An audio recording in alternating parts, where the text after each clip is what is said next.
I am an advocate of dairy in Africa, but there are people taking it to the next level. And as we are on a mission to celebrate each and every single inspirational African, I think this guy needs to be celebrated, and his story must be heard by every single African living in Africa and outside Africa.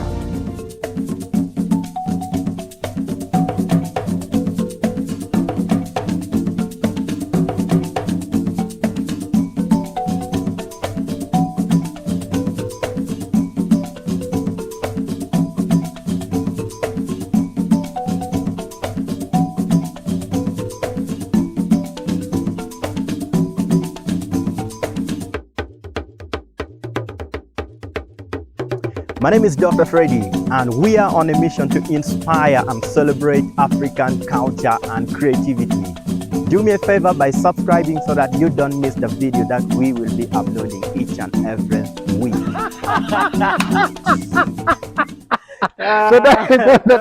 that is the fattening.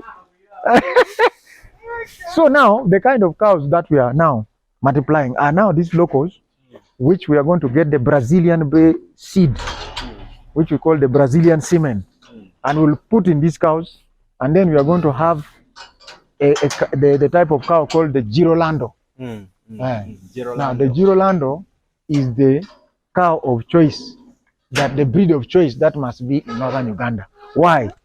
That breed can eat grass, convert it very well into milk. That's one.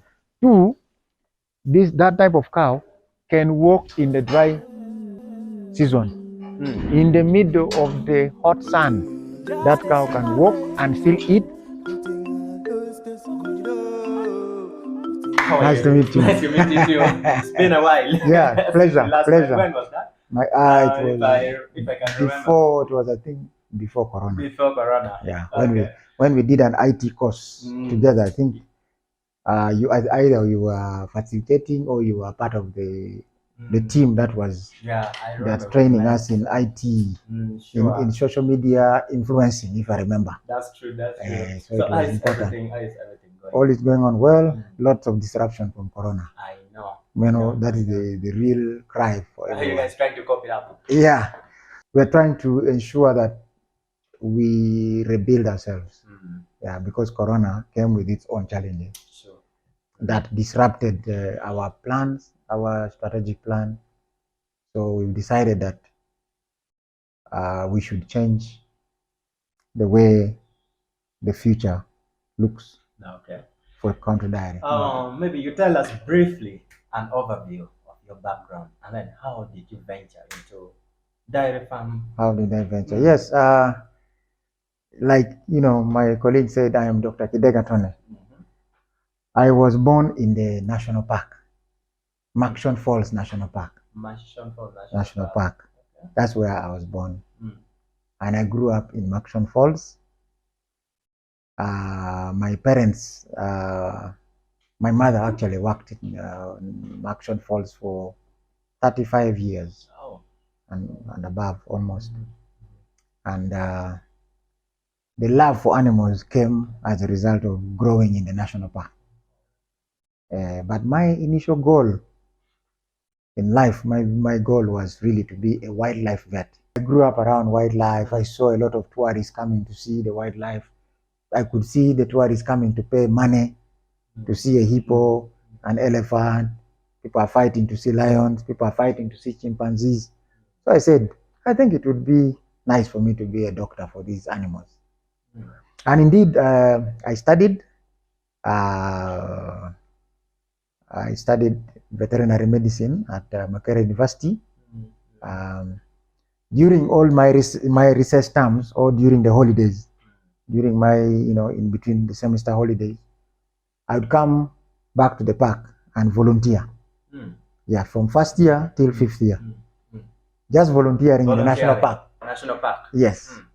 And indeed, even after finishing, I got an opportunity to start a project in Masindi. I started an ecotourism project in Masindi. Called in a small. Which year was that? In 2006. in a small, 2006, in a small forest called Kigaju Forest in Masindi. Now that forest was full of chimpanzees and several monkeys, red-tailed monkey, blue monkeys. So I decided to design that forest as an ecotourism project. And by the way, I was able to bring about 700 tourists in the country to come and see that forest and track chimpanzees. So that was within a year. Yeah, within 2-3 from 2006 to 2007. Yeah, within a year, 700 tourists. Yeah, they were able. Yeah, because that was how passionate I was about wildlife. Because I would speak wildlife because I grew up there. I knew everything. Your life is wildlife. And in more so, I was the doctor of veterinary wildlife doctor. And remember, in my second year, I volunteered with a project called the Lion Project. Lion Project until 4th year. So I was part of the team that was putting collars on lions. We were the first team that were collaring lions and tracking them. We would track them electronically now. Yes, we were the .com generation. Yes. So we're able to track lions. Whenever the tourists would come and they're wondering where are the lions, the lion team would come. We would come and just, use our antenna to scan around and would pick signals from some of our lions and say they're here. It was easy. Okay. So it was exciting. Wow, that's fascinating. What motivated you to become a dairy entrepreneur? Yeah, from starting the ecotourism project, I remember my mother told me that I have worked in the park for 35 years. Do you still want to continue working in the park? I said, yeah, but she said, I don't think it is a good thing for you. Just go and be a veterinary doctor. I would be very happy to see my son as a veterinary doctor. Said, fine, let me move away from guiding tourists. So I took another job with the Budongo Conservation Field Station. Now that project was to only track chimpanzees and do research on chimpanzees. So that project was in collaboration with Oxford University and another university in Scotland. Yeah, St. Andrews. So that is the collaboration. So I worked in the chimpanzee project for 2.5 years, where we were able to discover some viruses that could cross from humans, from chimpanzees to humans, and cause cancer and cause challenges. So I have a publication online. After working in that forest for 2 years, 2.5 years actually, and we worked with ex-hunters, the people who are eating monkeys in the forest. I was able to go into that community, speak to them, tell them the value of conservation, and tell them that when we conserve, we generate more income for our country, revenue for our country.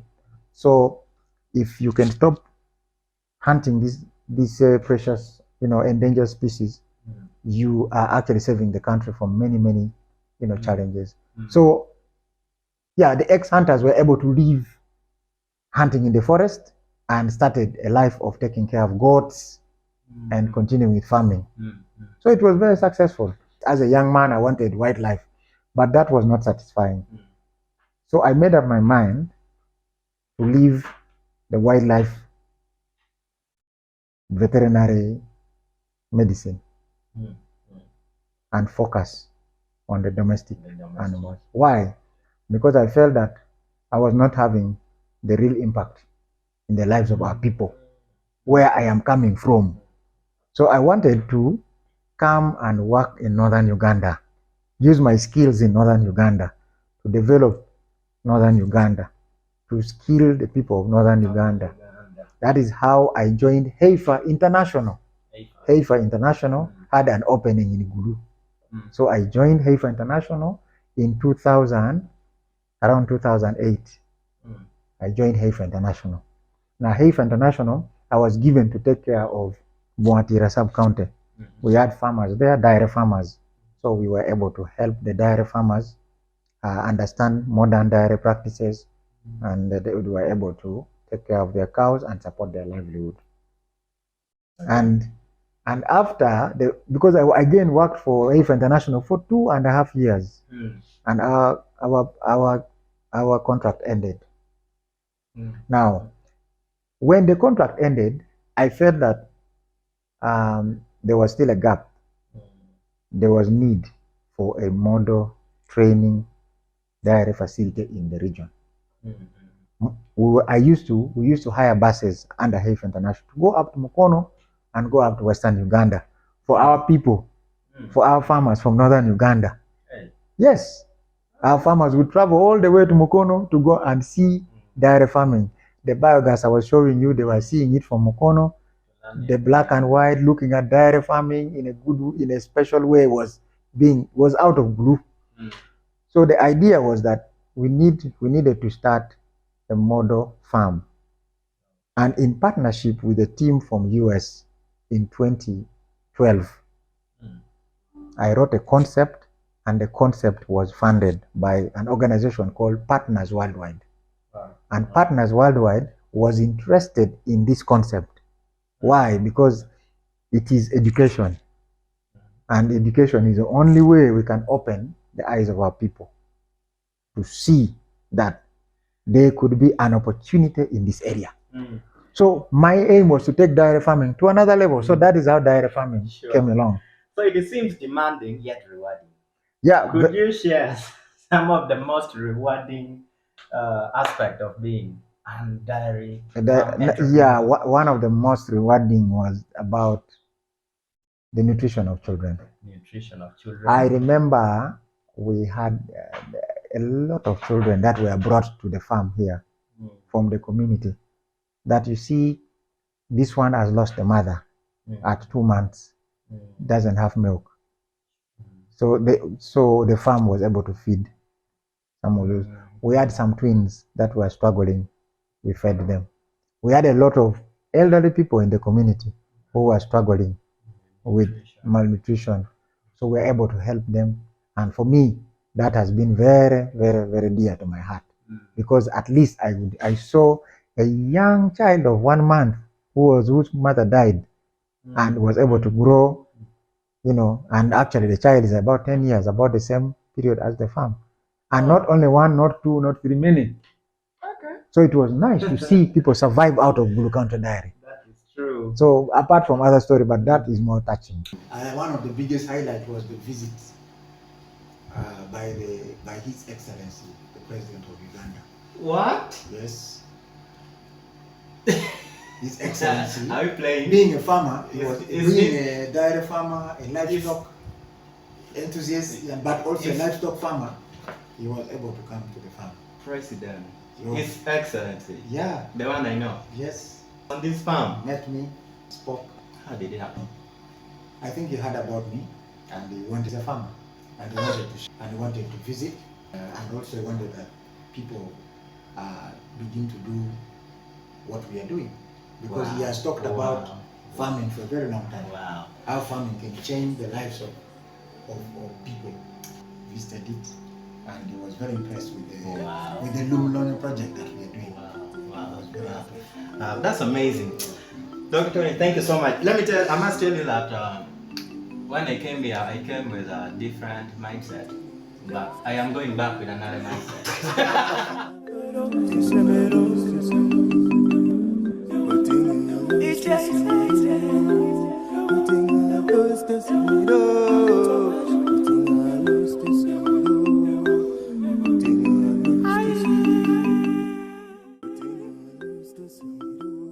I've won a lot of accolades as a farm, but I think the most important ones were. I think they're all important. They're all important, but I think the one that really that brought the tangible transformation in Northern, in my opinion, is the one of 2015, where I was the national winner of Uganda's best farmer competition. National winner. I won the national competition, best farmer in the best farmer competition in northern Uganda. The whole of Uganda. The whole of Uganda, I was number one. I won 50 million Uganda shillings. So how did you do it? 50 million Uganda shillings. So went for a competition. Let me see on the 1 million. Yeah. So because the story was always that on the newspaper, because during our time, I mean the war had only stopped maybe a few years back. But the newspaper story about the North was not very nice. It was all about from the time insurgencies, massacre this way, problems here. People were shot here. So it has been very, very, painful all over the years. Yeah, but seeing that story on the front page, that this guy is from northern Uganda, and of all places, dairy farming leading in the whole of northern Uganda, it was transformational. It was transformational. Yeah, it was transformational. So I got a lot of calls. I met people in Serena, some old people, and they were shedding tears, and they're saying, "This is big for our people." At least some of them said, "We are happy to have lived at a time when at least something positive is beginning to come in, especially in the area of farming, because as you know, farming has always been looked at as the backbreaking activity. As a youth, it is important for you to find a purpose. What is your purpose in this world? For me, my purpose is to use my veterinary profession and my Christian background to positively impact on the lives of young people in northern Uganda. Mine is to tell our young people in Africa that it is possible. It's very possible. You can do it. When you dream, pursue that dream, but at the center of it all, know that Christ is the center of it all.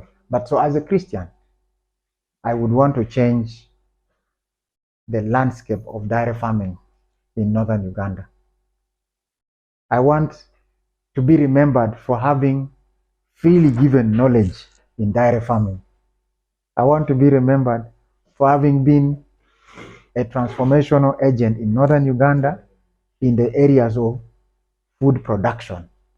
I want to be remembered for having been among the people who pushed their local people into the right direction, and that is farming. Because what is the factor of production? It is land, it is the labor, we have it. And so if we have the land and the labor, the capital will come by itself. So really, this is what I can tell my people. I know dairy farming has its own set of challenges. Yes. Yeah. So maybe you highlight us with now, what are the challenges? Yeah, number one, dairy farming has a lot of challenges. Apart from that, the knowledge gap. Number two, we are lacking liquid nitrogen in northern Uganda. Now, liquid nitrogen is for preserving semen. We are supposed to preserve semen in, like if I'm to bring the semen for Girolando cow, I must preserve the semen in a liquid nitrogen. And if that liquid nitrogen is not in northern Uganda, I have to travel up to Entebbe to buy 15 liters of liquid nitrogen. And after a month, it has already evaporated. I have to go back again. So if there was an opportunity for the liquid nitrogen plant to be in northern Uganda, it would be good. Then we shall have the opportunity to improve the breed of cows, our breed of cows, to fit the climate, our climate. Yeah, because northern Uganda should have its own cows that can survive in its own environment, that can survive in eating the kind of feed of pasture that is unique to northern Uganda. So we must have our own set of cows. Another challenge that we're having is electricity. It's very, very difficult, for us to survive in farm, because we have to cool. If electricity is unstable, unreliable, it is the cost of production becomes very high. You see, I have just be kept between degrees strictly. If power goes, that because it is organic yogurt, I don't have chemicals in it. So I only survive on cold chain for it to remain fresh and organic. I hope you are inspired in this video. As I told you, we are on a journey to inspire Africa. We are on a journey to celebrate each and every single African. You have an inspirational story? Share with us and we will share your story to the world. The world will hear your story. Where? In our channel. Thank you so much for watching. If you are new here, please subscribe. And if you are a returning subscriber, I must tell you that thank you really so very much. My name is Dr. Freddie. See you again in my next video. Thank you.